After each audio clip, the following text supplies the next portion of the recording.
எல்லாருக்கும் hi, welcome to அபியின் உலகம். இன்றைக்கி நம்ம சேனலில் கருப்பு சுண்டல் வச்சு செய்யக்கூடிய கடலை கறி எப்படி பண்ணுறதுங்கிறது தான் பார்க்க போகிறோம். இதுக்கு நமக்கு மெயினாக தேவைப்படுற இன்க்ரீடியன்ட் கருப்பு சுண்டல். இந்த சுண்டலை நான் ஒரு 6லேருந்து 8 மணி நேரம் நல்லா ஊற வச்சு எடுத்திருக்கேன். பொதுவாக கருப்பு சுண்டல், வெள்ளை சுண்டல் எதுவாக இருந்தாலும் அதில் நமக்கு ப்ரோட்டீன் நிறைய இருக்குது. இது வெயிட் லாஸ் பண்ணணும்னு நினைக்கிறவங்களுக்கு ரொம்ப ஹெல்ப்ஃபுல்லாக இருக்கும். அது மாத்திரம் இல்லாமல் பிளட் சுகரை நம்ம கண்ட்ரோலில் வச்சுக்கிறதுக்கு ரொம்ப ஹெல்ப் பண்ணக்கூடியது தான் இந்த கருப்பு சுண்டல். இந்த சுண்டல் வேக வைக்கிறதுக்காக குக்கரில் கொஞ்சமாக கல்லுப்பு சேர்த்துருக்கேன். அடுத்ததாக சுண்டல் ஆட் பண்ணிவிட்டு இது முழுகிற அளவுக்கு நம்ம தண்ணி சேர்த்தா போதும். இந்த வேக வைக்கிற தண்ணியும் நம்ம யூஸ் பண்ணிக்க போகிறோம். அதனால் அளவாக தண்ணி விட்டு 3லேருந்து 4 விசிலுக்கு இதை நல்லா வேக வச்சு எடுத்துக்கலாம். இந்த கடலைக்கறிக்கு தேவையான மற்ற பொருள்கள், இதோட மெஷர்மெண்ட்ஸ் எல்லாமே டிஸ்கிரிப்ஷன் பாக்ஸில் கிளியராக கொடுக்குறேன், செக் பண்ணிக்கோங்க. அதே மாதிரி நம்ம சேனலில் வெள்ளை சுண்டல் வச்சு செய்யக்கூடிய சன்னா மசாலா ரெசிபியும் போட்டிருக்கேன். அதோட லிங்க்கும் ஐகார்ட்லேயும் டிஸ்கிரிப்ஷன்லேயும் கொடுக்குறேன். பாருங்கள், நம்ம நல்லா வேக வச்சுருக்க சுண்டல் அந்த வெந்த தண்ணியோடு அப்படியே எடுத்து வச்சுருக்கேன். இந்த தண்ணியோடு சேர்த்து எடுத்துக்கோங்க, இது கீழே ஊற்றிடாதீங்க.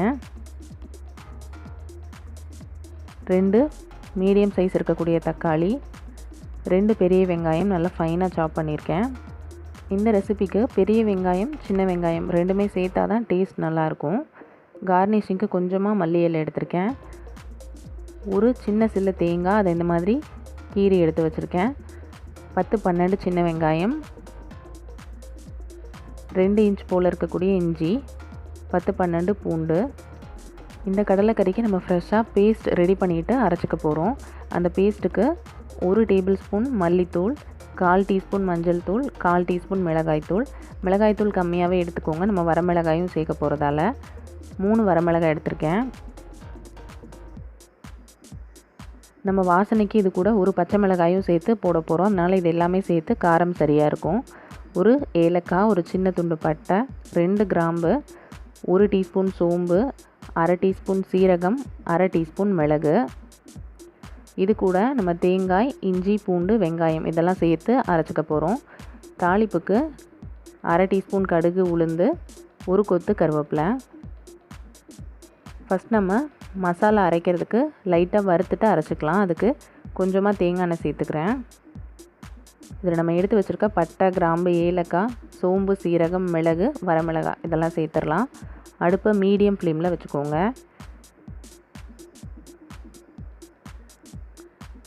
அடுத்ததாக நம்ம கட் பண்ணி வச்சுருக்க இஞ்சி, பூண்டு, சின்ன வெங்காயம் இதெல்லாம் ஒரு 30 செகண்ட் வதங்கினதுக்கப்புறமா தேங்காயை நம்ம கடைசியாக ஆட் பண்ணிக்கலாம். தேங்காயோட கலர் சேஞ்ச் ஆகாத அளவுக்கு பார்த்து வதக்கிக்கோங்க. இந்த மாதிரி நம்ம தேங்காய் எண்ணெயில் வதக்கிட்டு சேர்க்குறப்ப இந்த கடலைக்கறிக்கு ஒரு நல்ல ஃப்ளேவர் கிடைக்கும். நம்ம கேரளா ஸ்டைலில் எல்லாம் மோஸ்ட்லி தேங்காய் எண்ணெய் தான் சேர்ப்பாங்க, நல்ல ஃப்ளேவர்ஃபுல்லாக இருக்கும். தேங்காயும் சேர்த்ததுக்கப்புறமா மல்லித்தூள், மிளகாய்த்தூள், மஞ்சள் தூள் 3யுமே சேர்த்துட்டு ஒரு பெரட்டிட்டு ஸ்டவ்வை ஆஃப் பண்ணிக்கலாம்.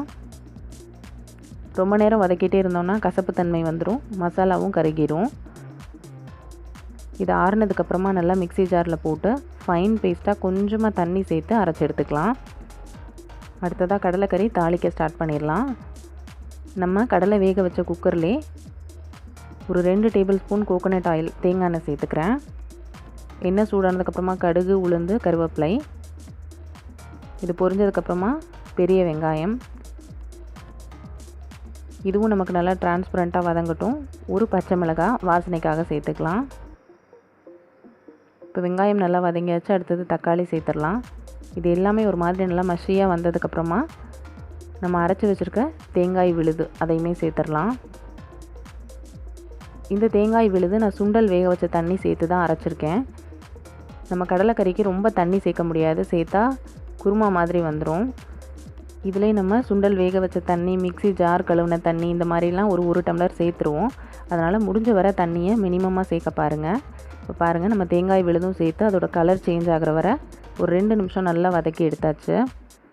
இந்தளவு நல்லா வதக்கிக்கோங்க. இந்த பேஸ்ட் எந்த அளவு நல்லா தேங்காய் எண்ணெயில் வதங்குதோ அந்த அளவுக்கு நமக்கு கடலைக்கறி நல்லா டேஸ்டியாக கிடைக்கும். இது வதங்கினதுக்கப்புறமா நம்ம வேக வச்சுருக்க கடலை அதையுமே சேர்த்துடலாம். நம்ம கடலைக்கு தனியாக உப்பு சேர்த்துருக்கோம். இந்த டைமில் உங்களுக்கு வேணும்னா உப்பு செக் பண்ணிவிட்டு கொஞ்சம் கூட சேர்த்துக்கலாம். நான் மிக்ஸி ஜார் கழுவின தண்ணி ஒரு 1 டம்ளர் போல் சேர்த்துக்கிறேன். இதெல்லாம் சேர்த்துட்டு நல்லா மிக்ஸ் பண்ணி விட்டுறலாம். இது ஜஸ்ட் நமக்கு ஒரு 5 நிமிஷம் கொதிச்சிச்சுன்னா போதும். கொதிச்சு அந்த நம்ம ஊற்றின தேங்காய் எண்ணெயெல்லாம் மேலே பிரிஞ்சு வர ஆரம்பிக்கும். பாருங்கள், நான் ஒரு 1/2 டம்ளர் போல் தண்ணி சேர்த்துருக்கேன். இந்த கன்சிஸ்டன்சி கரெக்டாக இருக்கும். இது நல்லா கொதி வரட்டும். பாருங்கள், நல்லா கொதிச்சு வந்துருச்சு. இந்தளவு கொதிச்சா போதும். கார்னிஷிங்க்கு கொஞ்சமாக மல்லி இலை தூவிட்டு ஸ்டவ்வை ஆஃப் பண்ணிக்கலாம். சூப்பராக நம்மளோட கடலைக்கறி ரெடி ஆயிடுச்சு. இது ஆப்பம், சப்பாத்தி, இட்லி, தோசை, இடியப்பம் எல்லாத்துக்கும் சூப்பரான ஒரு சைட் டிஷ்ஷாக இருக்கும். நம்ம சேனலில் ஆப்பம் எப்படி பண்ணுறதுங்கிற வீடியோ போட்டிருக்கேன். அதோட லிங்க் ஐகார்டில் கொடுக்குறேன், செக் பண்ணிக்கோங்க. கண்டிப்பாக நீங்களும் இந்த கடலைக்கறி ரெசிப்பியை உங்கள் வீட்டில் ட்ரை பண்ணி பார்த்துட்டு உங்களோட ஃபீட்பேக்ஸை மறக்காமல் என்னோட கமெண்ட் செக்ஷனில் ஷேர் பண்ணுங்கள். என்னோடய வீடியோஸ் உங்களுக்கு பிடிச்சிருக்குன்னு நினைக்கிறேன். அப்படி பிடிச்சிருந்தா நம்ம சேனல் அபியின் உலகம்க்கு சப்ஸ்கிரைப் பண்ணிவிட்டு மறக்காமல் உங்கள் ஃப்ரெண்ட்ஸ் அண்ட் ஃபேமிலிக்கு ஷேர் பண்ணிடுங்க. தேங்க்யூ ஃபார் வாட்சிங்.